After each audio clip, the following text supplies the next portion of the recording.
on n'est pas séparé.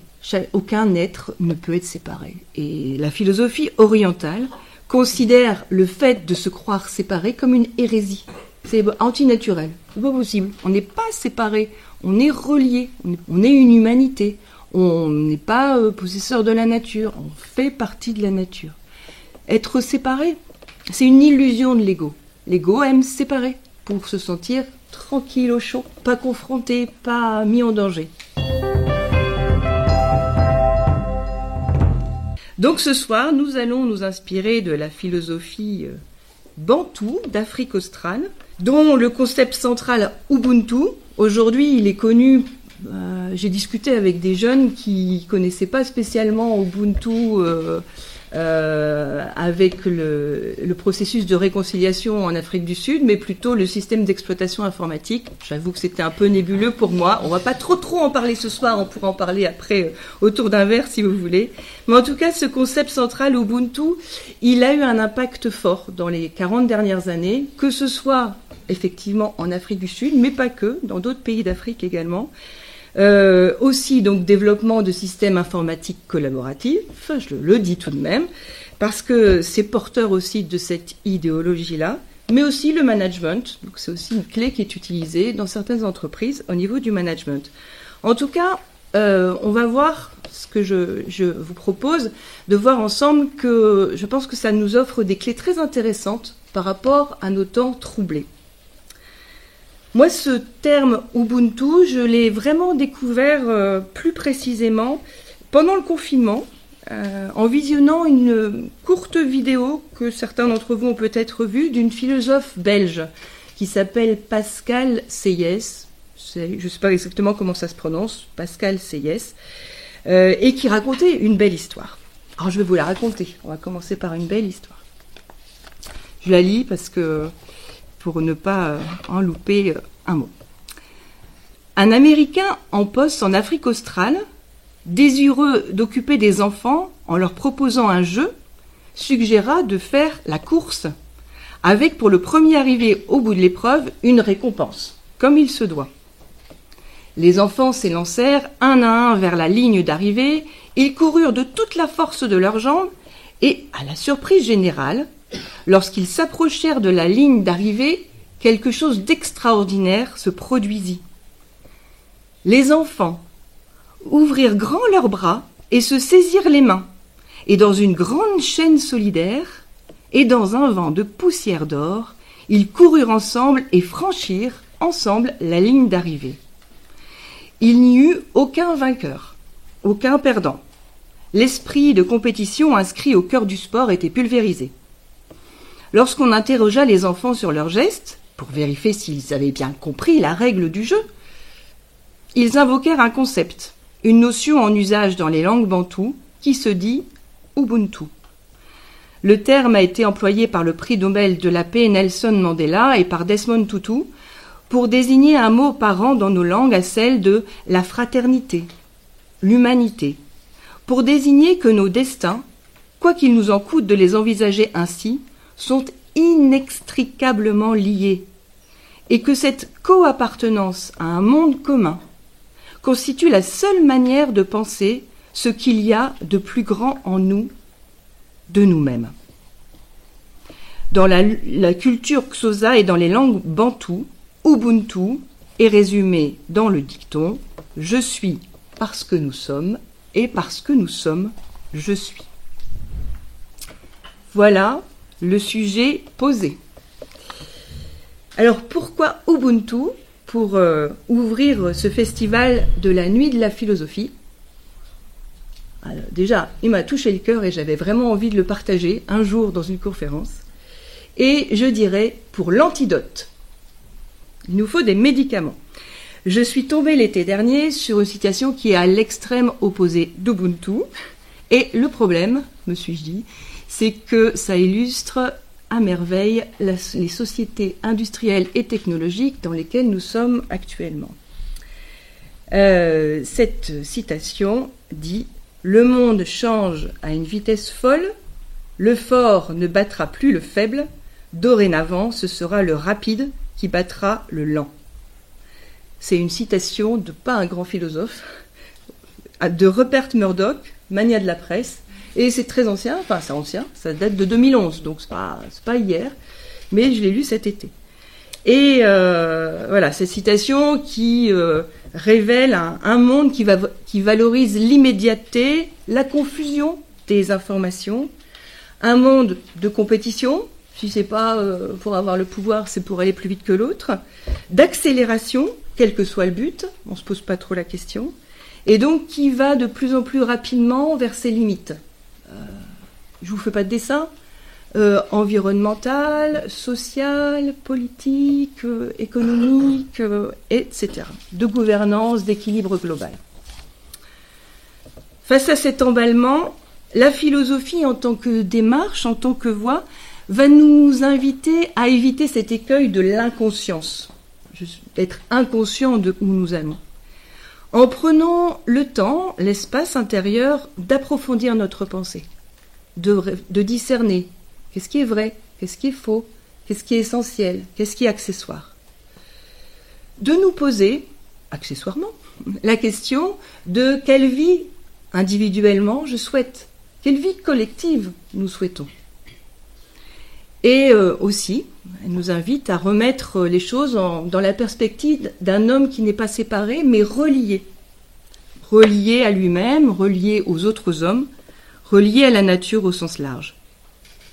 C'est ce que nous pratiquons dans notre école de philosophie, et c'est ce que faisaient traditionnellement les écoles de philosophie, d'ailleurs, elles soient orientales ou occidentales, sur lesquelles on s'appuie beaucoup, avec l'idée de développer intérieurement cette force morale de pouvoir agir en accord avec ses convictions, et puis d'apprendre à partager au sein d'un collectif des valeurs qui nous élèvent et nous relient. Donc par rapport à cette démarche, la philosophie Ubuntu me semble un trésor tout à fait opérationnel, et à la fois pour se connaître, pour vivre ensemble et pour construire le futur. Et en plus, il a été, on en parlera un peu, mis à l'épreuve, puisqu'il a été, comme nous rappelait Fanny tout à l'heure, un point d'appui du processus de réconciliation en Afrique du Sud. Ça va ? On décolle. Donc, pour cette conférence, je vais l'organiser en 3 parties. Tout d'abord, voir ensemble d'où vient cette philosophie et quel est son principe. Ensuite, nous verrons que nous apporte la philosophie Ubuntu pour notre monde aujourd'hui. Et enfin, quelles sont les conditions pour sa mise en œuvre ? Question, hein ? Tout ça en 1 heure. On va essayer de tenir. Alors, d'où vient cette philosophie, quel est son principe ?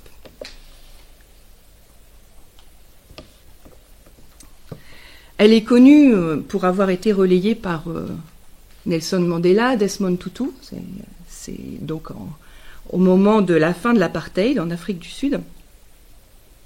Et c'est quand même à noter parce que Nelson Mandela, qui était donc un défenseur des droits de la population noire durant l'apartheid, opposant à l'apartheid, a été emprisonné dans son pays pendant 27 ans en Afrique du Sud par le régime en place. Et Desmond Tutu, lui, était donc archevêque, premier chef noir de l'église anglicane d'Afrique du Sud, prix Nobel de la paix en 1984. Et donc il a été nommé par Mandela à la tête de la commission Vérité et Réconciliation à la fin du régime de l'apartheid. On le décrit, Desmond Tutu, c'est intéressant, comme un homme libre, toujours et jusqu'à la fin de ses jours. C'était quand même un ponte, entre guillemets, mais c'était un homme libre. Et il a voulu mettre en place justement Ubuntu, puisque c'est lui et Nelson Mandela qui l'ont beaucoup porté. Et voilà, c'était pas si évident que ça. On le verra. Desmond Tutu nous dit que Ubuntu n'est pas traduisible dans une langue occidentale. On va quand même essayer d'en parler un petit peu, parce que c'est une conception de l'homme tout à fait différente de la vision de l'homme occidental. Ubuntu, on peut, donc, dans les langues bantoues, on peut le diviser en deux parties, Ubu et Ntu. Ubu représente une abstraction, c'est un terme dans les langues bantoues qui représente une abstraction, et Ntu ou Muntu, l'homme. Donc finalement, c'est un attribut d'humanité. Ubuntu est un attribut d'humanité, ou le propre de l'homme, on pourrait dire. Il y a un philosophe sénégalais qui s'appelle Souleymane Bachir Diagne, qui est vivant et qui enseigne actuellement aux États-Unis, qui dit de Ubuntu, c'est faire humanité ensemble. C'est le principe de faire humanité ensemble. Je suis humain parce que tu es humain. La formalisation de la philosophie Ubuntu, on la doit au père Tempels, qui était un père belge, qui a écrit un livre qui s'appelle La philosophie bantoue, qui a donc formalisé cette philosophie en observant les comportements de la population des pays où il était. Donc il a beaucoup été en Afrique australe, et il s'est dit que s'il y avait des comportements récurrents qu'on voyait de solidarité, de coopération, justement comme la jolie histoire que je vous ai racontée tout à l'heure, c'est que ça devait reposer certainement sur une vision de l'homme particulière. Parce qu'on ne voit pas trop ça sous nos latitudes et dans nos contrées. Donc pour lui, il s'est dit, la vision du monde, la vision de l'homme se voit dans les comportements. Et je trouve que ça, c'est déjà une clé philosophique qui est intéressante aussi à conserver, parce qu'on en reparlera un peu plus tard. On se comporte en fonction de la vision qu'on a de l'homme, de la vision qu'on a du monde. Alors, quelle vision de l'homme, quelle vision de l'être sous-tend cette philosophie, pour employer un mot savant, quelle ontologie ou vision de l'être? En Occident, l'être va être conçu de manière statique, permanente, une vision transcendante de l'être, avec une notion d'abstraction. Pour la philosophie bantoue, nous dit un autre philosophe africain, donc congolais, M. Sam Majikou, je me suis beaucoup appuyée sur ce livre. Si vous voulez approfondir, je vous le conseille. Comprendre Ubuntu.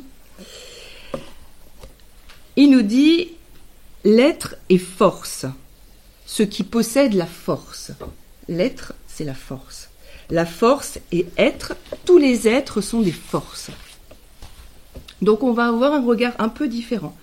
Et Tempels disait « Le monde des forces se tient comme une toile d'araignée dont on ne peut faire vibrer un seul fil sans en ébranler toutes les mailles. » Donc des forces qui sont reliées.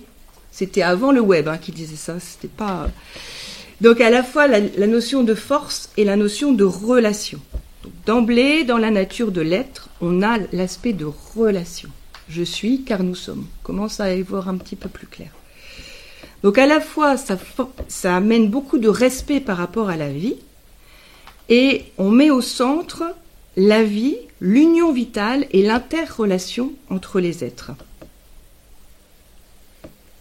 Donc dans la philosophie bantoue, les valeurs les plus importantes vont être la vie, qui reflète l'intensité dans l'être, la vie forte, la vie totale. La vie est un concept central et important. La fécondité pas que physique, mais aussi mentale, mais aussi affective. Donc, ça veut dire faire proliférer la vie, se développer la vie. Et enfin, l'union vitale avec tous les autres êtres. Donc, la fécondité, la vie et l'union avec tous les autres êtres. Samajikou nous dit « l'isolement nous tue ». Donc, c'est anti-vie, l'isolement. C'est le contraire de la vie.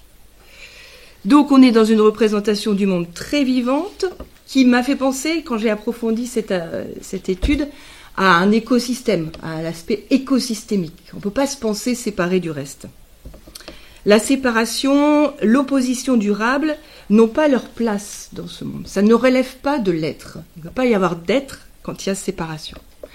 Et quand il y a séparation, en fait, il faut faire réparation. Il faut réparer. Il peut y avoir séparation. La vie passe par là, les choses se séparent, les êtres se séparent, les oppositions peuvent arriver, mais c'est pas grave. Dans la culture bantoue est prévue justement la possibilité de réparer, de pardonner, de réconcilier à travers des rituels, des rites particuliers de récupération de cette relation. Je vous cite beaucoup d'auteurs parce que c'était vraiment très riche cette recherche. Clémentine Nzuji, qui est une poétesse, écrivaine congolaise, dit plusieurs objets et gestes interviennent dans ces rites avec une puissante charge symbolique, le plus souvent libératrice pour le fautif à l'origine du rite. Donc celui qui va provoquer la séparation, il va être à l'initiative d'un rite pour recoudre en fait ce qui a été décousu, pour remettre ensemble ce qui a été séparé. Bon, je détaille pas les éléments, mais c'est important parce que, continue Madame Nzuji, tout dans la vision du monde africain, donc là elle élargit un peu, est interconnecté. Tout est animé, tout est relié. Et là, on parlait tout à l'heure d'animisme, bon, c'est aussi cette idée que l'esprit est partout. Donc toute rupture est considérée comme réparable par un rite approprié. C'est quand même bien. Alors moi je trouve que déjà ça, c'est... Je n'ai pas perdu ma soirée en apprenant ça. Enfin, je n'ai pas perdu le temps accordé à étudier ça. Alors, les grandes lignes de force, en résumé, de la philosophie Ubuntu, pour reprendre un peu ce qu'on a vu. Premièrement, l'appartenance, la notion d'appartenance. Je suis humain parce que je fais partie, je participe. Je participe à l'humanité, je participe de l'humanité. Je partage. Je suis humain parce que je fais partie. En Europe, en Occident en général, le je suis, il est lié à je pense. Vous vous souvenez, je pense, donc je suis. Donc c'est intéressant parce qu'on ne va pas avoir la même approche. Le je pense, donc je suis peut mener, si on n'approfondit pas, à une approche purement mentale, qui peut aussi, je suis, si je suis, toi t'es pas, enfin, valoriser en tout cas, ne valorise pas cette notion d'interdépendance. Donc ce précepte de Descartes peut risquer, même si ce n'était pas le fondement initial, d'isoler les égos. Ubuntu les relie. Sans noyer l'individualité dans le tout. On parle de relation, pas de fusion. Donc on est relié entre individualités. Je suis parce que je partage. L'appartenance. Donc première ligne de force, l'appartenance. Deuxième ligne de force, la confiance.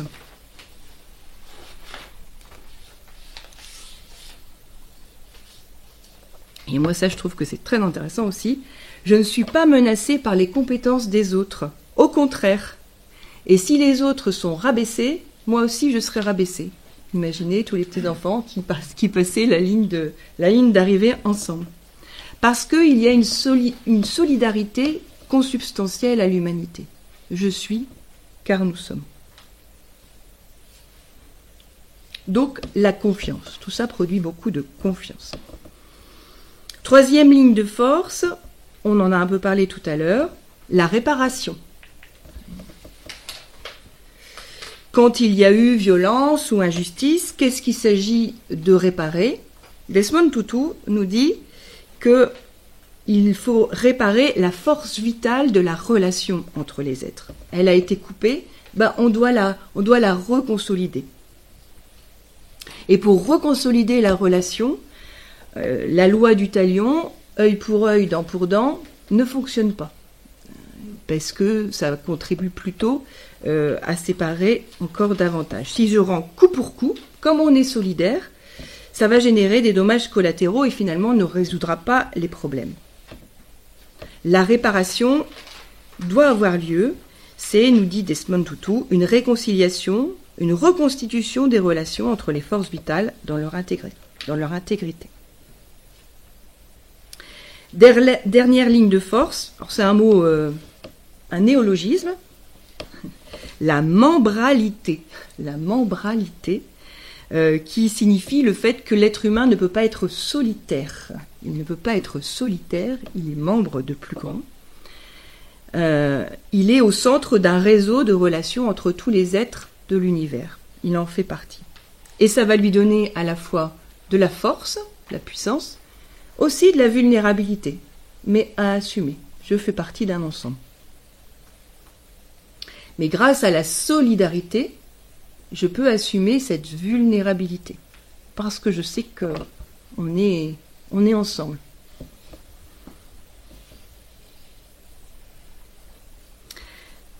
Alors, comment s'est déroulé ce processus de réconciliation en Afrique du Sud? Je vais pas le détailler.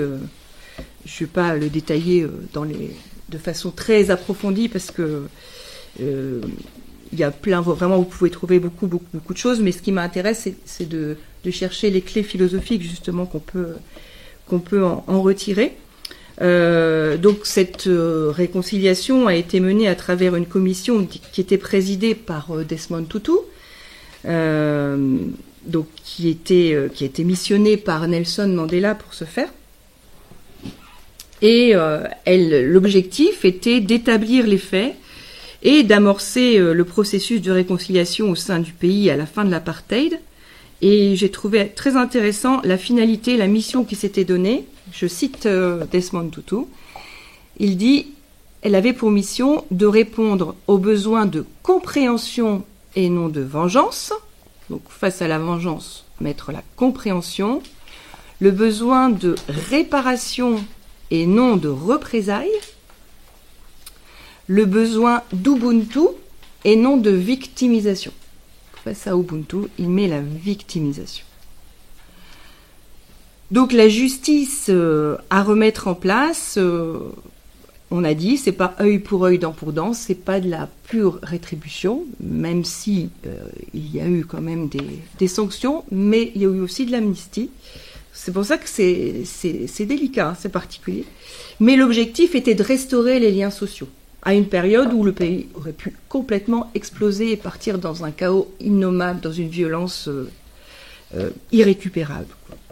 Donc l'idée, c'était de rétablir la justice de ce qui doit être, c'est-à-dire les relations entre les forces de vie, pour reprendre le terme d'Ubuntu.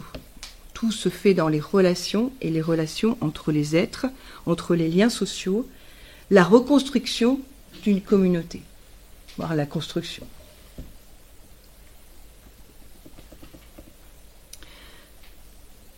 Le socle de toute justice, selon Ubuntu, c'est rendre à chacun ce qui lui est dû, et notamment la dignité humaine à tout être humain. Rendre la dignité humaine à tout être humain. Et la méthode Ubuntu, utilisée en Afrique du Sud, ne s'est pas focalisée uniquement sur la prise en compte de la victime, c'est qu'il fallait réhabiliter à travers la réparation, mais le bourreau devait aussi bénéficier d'une réhabilitation de son humanité. Donc il s'agissait de restaurer la convivance, enfin le vivre ensemble, à travers cette réconciliation. C'est un sujet vraiment délicat, mais c'est vraiment au cœur de Ubuntu, ça va loin. Et moi, ce qui m'a touchée, c'est que c'est un sujet qui a habité Mandela, finalement, dans le cheminement de sa vie. Puisque, comme je vous le disais tout à l'heure, il a été emprisonné par le régime de l'apartheid pendant 27 ans. Et il sort de cette épreuve avec un désir de justice, mais pas à n'importe quel prix. Justement, ça aurait pu vraiment finir dans un bain de sang. Et lui va toujours prôner la réconciliation par la justice et le pardon. La justice et le pardon. Il avait cette image d'une nation arc-en-ciel qu'il évoquait, donc voilà, où toutes les ethnies, toutes les origines pouvaient vivre ensemble. Et cette idée de nation arc-en-ciel, c'est de proposer un autre imaginaire pour le futur. Un gouvernement multiracial avec ce programme aussi vérité et réconciliation. Donc il a souffert quand même, vous imaginez, enfin moi je m'imagine même pas ce que ça veut dire être emprisonné pendant 27 ans dans des conditions qui étaient probablement quand même difficiles.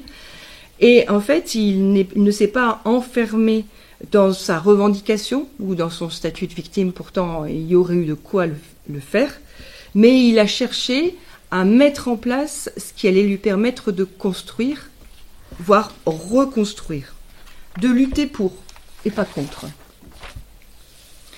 Ça correspond vraiment pour lui, ça a correspondu à un choix intérieur, qu'il a cultivé pendant toute sa période de détention, une vraie discipline intérieure, de ne pas devenir fou.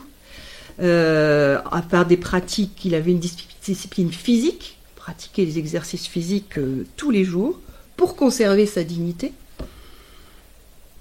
Il a étudié la culture de ses adversaires, les Afrikaners, pour les connaître, pour comprendre leur langue, leur culture, les comprendre de l'intérieur, ce qui a nourri aussi la réconciliation. Et il a nourri son âme, on pourrait dire, à travers le beau, à travers l'écriture, à travers la poésie. Vous connaissez son poème préféré, Invictus, qu'on ne va pas dire là, mais qui est très fort, pour justement être le capitaine de son âme, tel était son objectif. Donc, c'est quelqu'un qui sait de quoi il parle quand il parlait de cet aspect de réconciliation et de pardonner, puisque lui-même a vraiment souffert. Je vais apporter ici une précision. Je ne suis pas historienne, mais je tiens quand même à préciser par rapport à ce que j'ai lu, que l'application d'Ubuntu en Afrique du Sud n'a pas été une panacée. Est-ce qu'on va s'intéresser aux principes et est-ce qu'on peut en retirer ? Ça n'a pas tout résolu, en fait. Ça n'a pas tout réglé. Ça a permis, autour des procès, d'amorcer un processus de réconciliation. Mais il reste beaucoup, en Afrique du Sud, d'inégalités. Et il y a encore une empreinte forte de la ségrégation, même si les lois ont évolué et le régime a évolué. Ce que ça a permis, c'est de travailler sur une mémoire collective, partagée, parce que ça a été beaucoup à travers les paroles. Beaucoup de choses ont été dites. Et je revoyais des images du procès, vraiment avec une grande douleur, parce que c'était difficile pour les personnes de revenir sur ces sujets. Mais ce que, effectivement, ça, comme disait un penseur d'Afrique du Sud, il dit la commission a absous les bourreaux, mais il est nécessaire que les victimes puissent sortir d'une position de dominée, ce qui n'est pas le cas pour tous. Donc, vraiment, je tenais à le préciser parce que c'est pas une baguette magique. Hein. Mais tout de même, le principe reste puissant et peut être du coup valorisé, utilisé, approfondi. Desmond Tutu, je vous invite vraiment à regarder des reportages. Et c'est un bain de jouvence, ce monsieur Desmond Tutu, et c'est vraiment une grande liberté, une grande joie dans un moment, une époque qui était quand même pas facile.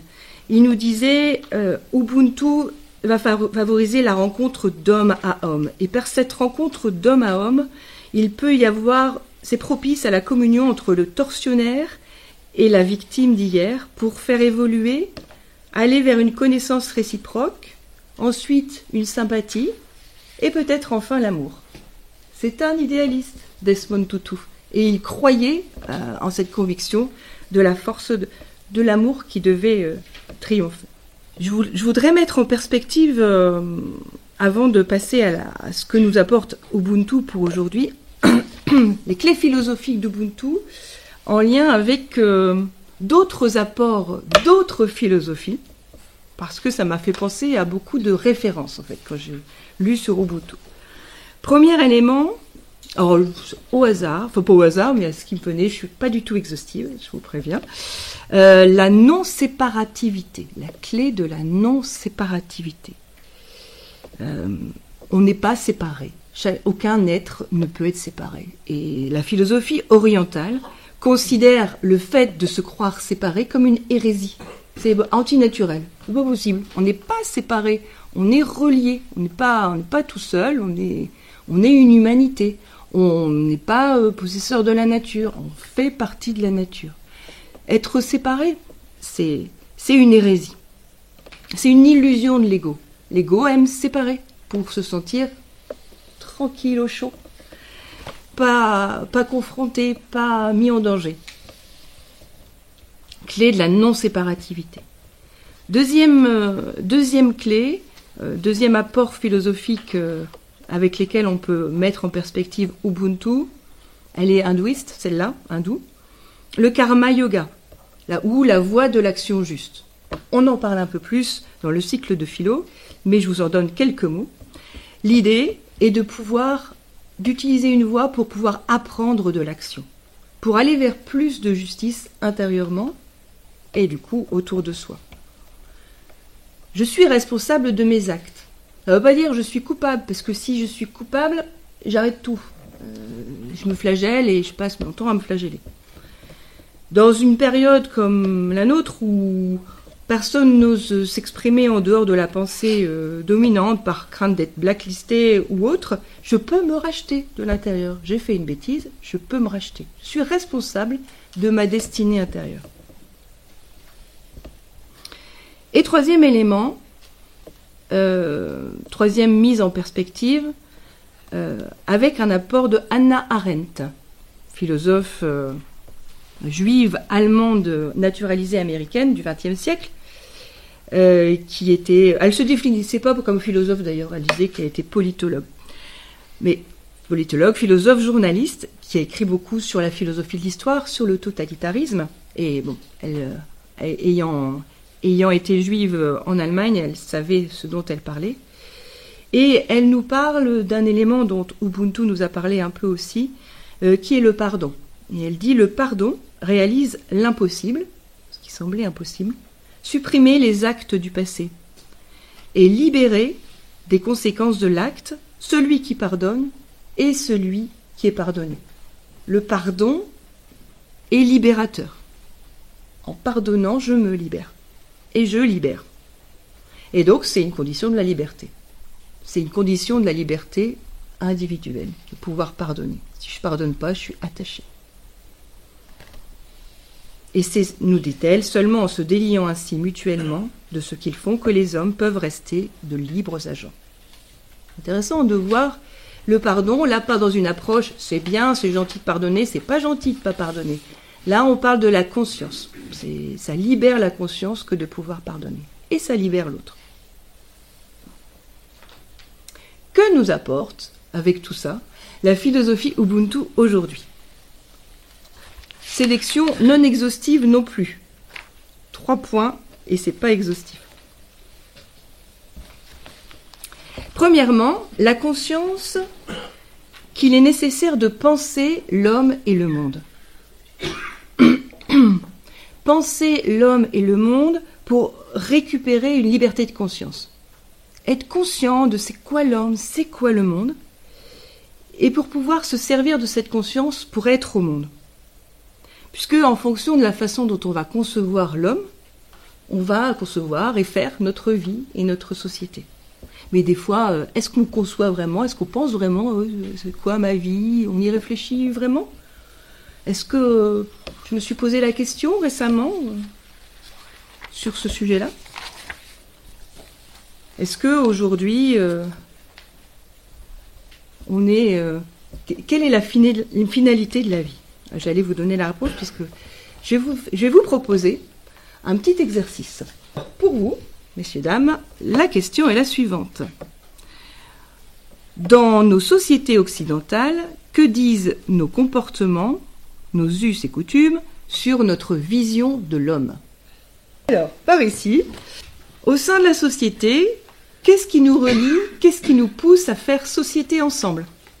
Voilà pour votre groupe, messieurs, dames.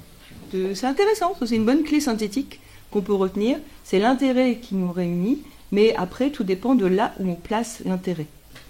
Et est-ce qu'on en a conscience? Et est-ce qu'on en a conscience? Bravo Marilyn, effectivement, tu as tout à fait raison.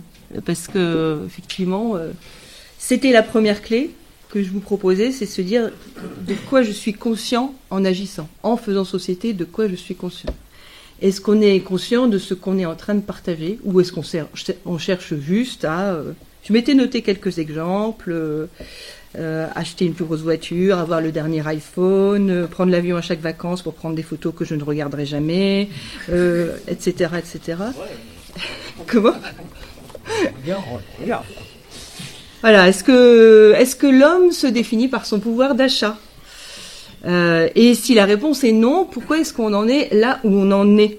Je me disais, voilà, on a un calendrier ponctué de fêtes commerciales, rentrée, Black Friday, Noël, soldes, c'était quoi après? Fête des pères, fête des mères, vacances, rentrée.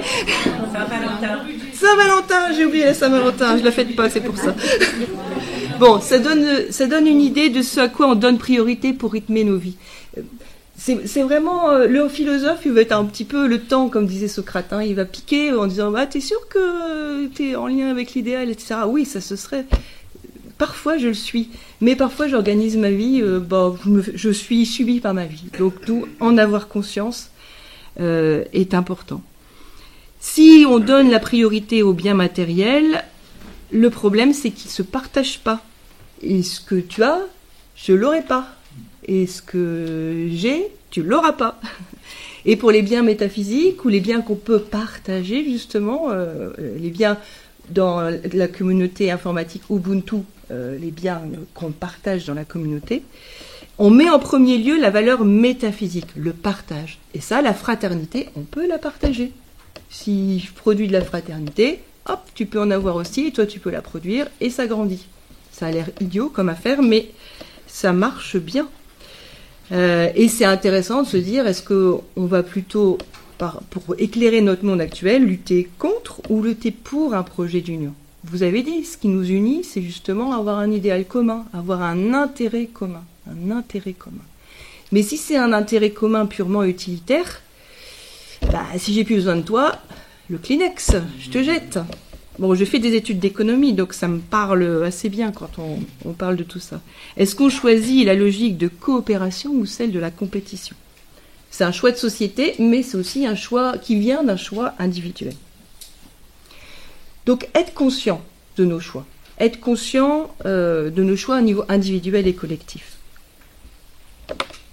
Deuxième élément, je serai un peu plus rapide sur les deux autres éléments, parce qu'on en a déjà pas mal parlé, que nous apporte Ubuntu pour aujourd'hui, l'appartenance et la solidarité. La notion d'appartenance et de solidarité. La solidarité s'appuie sur une conscience d'appartenance. Je fais partie de la famille humaine, je fais partie de la nature. Et vous savez, la solidarité, il y a une dimension physique de deux parties qui sont solidaires, elles bougent ensemble, il y en a une qui bouge, l'autre bouge. Et se sentir solidaire des autres, comme la toile d'araignée dont nous parlait Temples tout à l'heure, hop, il y a quelque chose qui bouge, et moi ça me fait bouger. Parce que je ne suis pas un électron libre, je suis relié. Alors c'est vrai qu'on vit dans un monde qui n'est pas forcément facile pour justement sentir cette solidarité. On est dans des univers géants, virtuels, où on a des informations sur des choses qui se passent à l'autre bout du monde, de la galaxie ou planète. Donc ça nous demande un effort supplémentaire face à ce monceau d'informations pour ne pas être accablé par un sentiment d'impuissance. Ça vous est peut-être déjà arrivé aussi. Là, on a une super fable, c'est la fable du colibri, de faire ramener sa petite goutte d'eau, mais appuyé sur le fait de se sentir appartenir, être solidaire de l'ensemble. C'est vraiment une conscience, on parlait de conscience, c'est une conscience à développer et quelque part à assumer aussi. C'est pas toujours facile de se sentir solidaire d'un monde qui, on l'a dit tout à l'heure, atteint ses limites dans de nombreux domaines. Troisième élément clé que peut nous apporter Ubuntu aujourd'hui, tisser du lien social plutôt que de séparer et de rechercher des boucs émissaires. On a deux choix, hein. Soit on se relie, soit on se coupe et on dit c'est l'autre qui a tort. C'est sa faute, c'est lui. Franchement, si ça a été mis en œuvre après l'apartheid, pourquoi nous, pays encore à l'abri de la guerre, des privations, un beau pays encore tempéré, qui a des moyens, accès à la connaissance. Est-ce que je me coupe ou est-ce que je me relie? Et on a eu un exemple cet été, d'ailleurs, de possibilités au sein de se relier à travers les Jeux Olympiques. On n'est pas forcément d'accord avec tout, etc. Mais force est de constater qu'il y avait vraiment cette intention qui a été vécue de s'unir, de se relier. C'est possible. Et ça donne à la fois une note d'espoir et de pratique.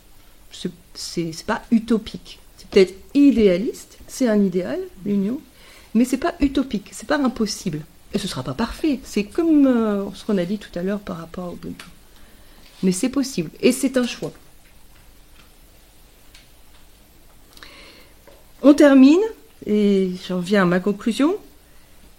Quelles sont les conditions qui favorisent la mise en œuvre d'Ubuntu ? J'en ai noté 2. Une première condition au niveau individuel, pour justement mettre en œuvre cet Ubuntu, c'est la capacité de prendre de la hauteur, de la distance, par rapport aux situations, aux circonstances, aux épreuves de la vie. En un mot, pratiquer la philosophie au niveau individuel. On est à un jour de la journée mondiale de la philosophie, nous pouvons pratiquer la philosophie au niveau individuel. Pratiquer cet amour de la sagesse individuellement. Je suis un sujet conscient, nous dit Ubuntu, je ne suis pas une victime. Il m'arrive des choses, je pardonne, j'avance. Vivre selon une éthique intérieure va demander de la force. Et il y a même de la force intérieure. Il y a même certaines philosophies qui disent que ça demande une condition héroïque. Ça demande d'être un héros à l'intérieur. Certains ont parlé tout à l'heure de l'esprit, d'idéal, se relier à quelque chose de permanent, à quelque chose d'élevé, demande de se bagarrer intérieurement pour faire gagner cette partie-là. Et c'est un choix de ne pas me réfugier dans le confort de l'ego, d'inclure plutôt que d'exclure, de m'unir plutôt que de séparer, de choisir plutôt des valeurs permanentes, même si parfois c'est inconfortable pour l'ego. Et on peut garder dans un petit coin de sa tête l'exemple de Mandela, qui a cultivé patiemment, et je crois ardemment au niveau de son cœur, ce choix intérieur durant tout le temps de sa détention. Il a œuvré à se relier à l'essentiel.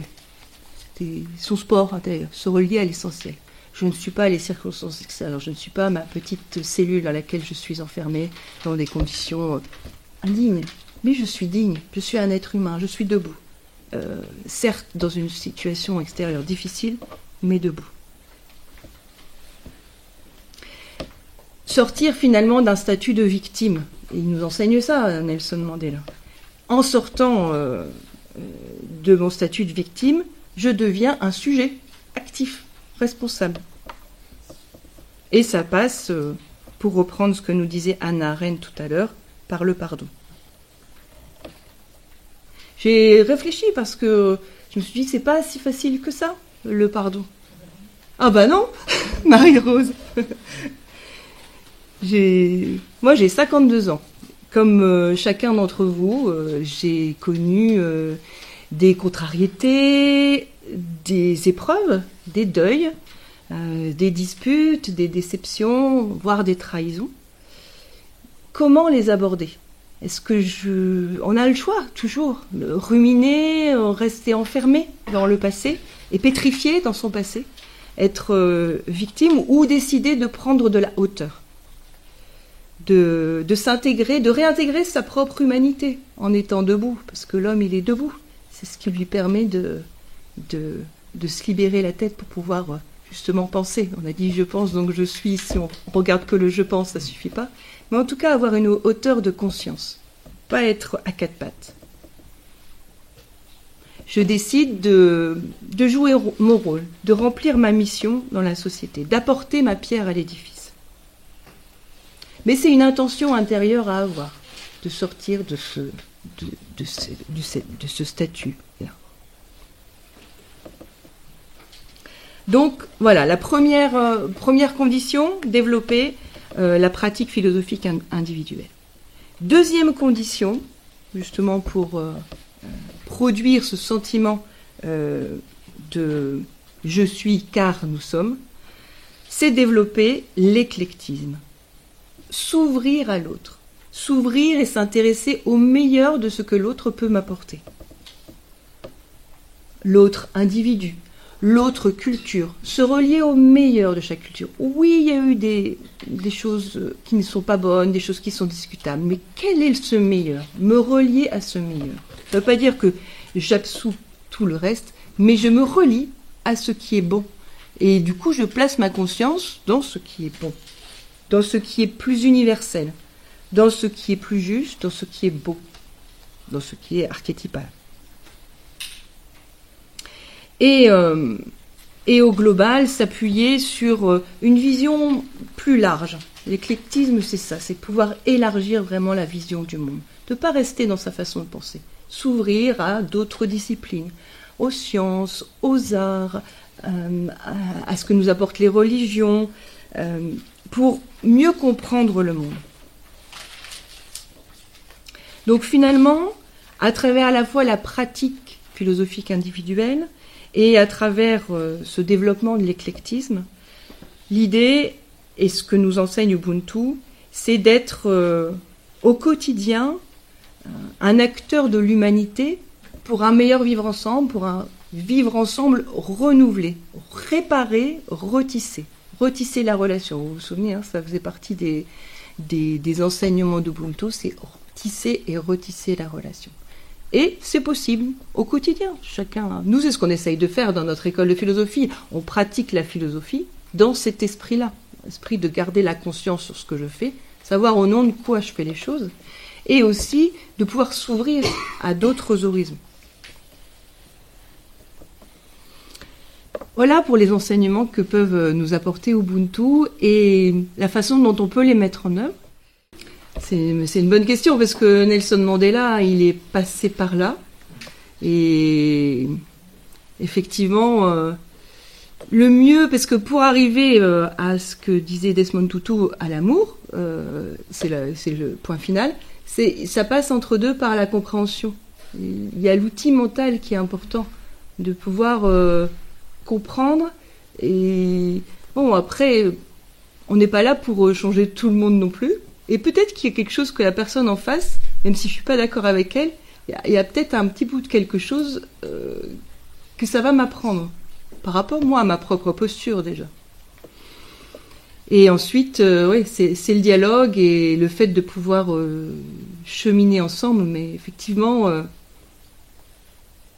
moi, je pense que le plus important est soit d'être en accord avec ses convictions et de vivre selon ses convictions.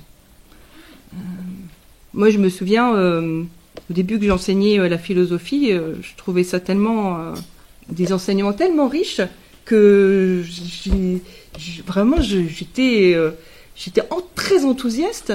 Et parfois, on me posait des questions et je trouvais, mais pourquoi on me pose ces questions-là, les gens, au début que je donnais des cours avec Françoise, mais pourquoi on me pose ces questions-là et en fait, je me suis rendu compte que ça m'aidait à mieux réfléchir, à mesurer, à pas avoir le mental emporté avec l'enthousiasme de l'affect. Et donc pouvoir mieux comprendre les choses, pouvoir mieux mesurer. Ça, c'est l'art de la nuance qui est la voie philosophique, de pouvoir développer une conscience la plus juste possible.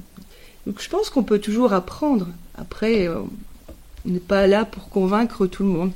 Mais témoigner aussi par notre exemple, moi, ça m'a beaucoup touchée depuis que je suis dans Ubuntu. J'y pense beaucoup par rapport à tous les gens que je croise pour pouvoir sentir que même si je suis pas d'accord avec eux, en fait, on fait quand même partie de la même humanité. Je comprends pas tout, je suis vraiment pas d'accord avec leur façon de voir les choses, mais on fait partie de la même humanité et on est dans un même ensemble. Bon, c'est comme une espèce de grande famille, quoi. La conscience de partager l'humanité. C'est vraiment... moi, je trouve que c'est vraiment un principe magnifique. Merci pour la question, en tout cas, à laquelle je n'ai pas complètement répondu, mais j'espère que ça va vous permettre de cheminer. Encore une prise de parole, ou est-ce qu'on conclut là ? Je voudrais pas qu'il y ait un petit mot qui reste coincé à un endroit où ça doit sortir. Non, c'est bon ? Pas de violence.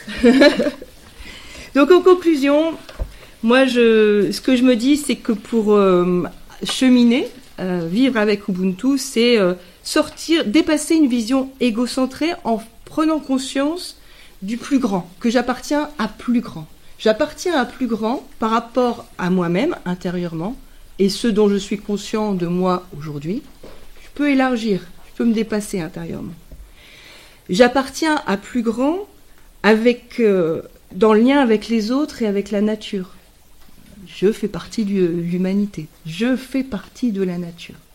Et quand on se place comme ça, ben, on va commencer à développer une attention un peu différente par rapport à l'autre avec un grand A. Et aussi, je me place, j'appartiens à un plus grand par rapport au temps, par rapport à l'histoire. Et donc, je me place comme un agent libre de construction de l'histoire. J'ai envie de construire quelque chose pour l'humanité à ma petite et humble mesure aujourd'hui.